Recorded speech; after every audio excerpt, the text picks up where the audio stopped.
వ్యవసాయ, ఆర్థిక, పారిశ్రామిక రంగాల్లో రాష్ట్రం అమోఘమైన పురోగతి సాధిస్తోందని ముఖ్యమంత్రి వైఎస్ రాజశేఖర రెడ్డి అన్నారు.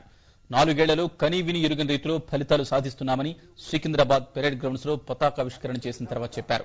జలయజ్ఞంతో సగటున రోజుకు 1000 ఎకరాలకు సాగునీరు అందించామని చెప్పుకొచ్చారు. ప్రత్యేక ఆర్థిక మండళ్లతో ప్రత్యక్షంగా, పరోక్షంగా 25 లక్షల ఉద్యోగాలు కల్పిస్తామని వివరించారు. చిన్నారుల సాంస్కృతిక కార్యక్రమాలు, అలంకృత శకటాలు పెరేడ్ గ్రౌండ్స్ లో ప్రత్యేక ఆకర్షణగా నిలిచాయి.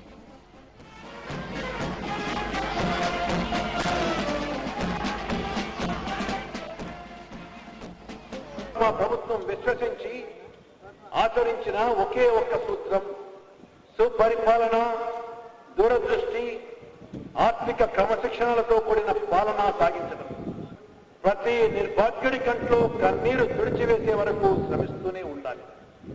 ఈ లక్ష్య సాధన కోసం మీ ప్రోత్సాహం, సహకారంతో మా ప్రభుత్వం అవిశ్రాంతంగా పనిచేస్తూనే ఉంటుందని జాతీయ పతాకం సాక్షిగా మరోసారి మీకు వాగ్దానం చేస్తున్నా.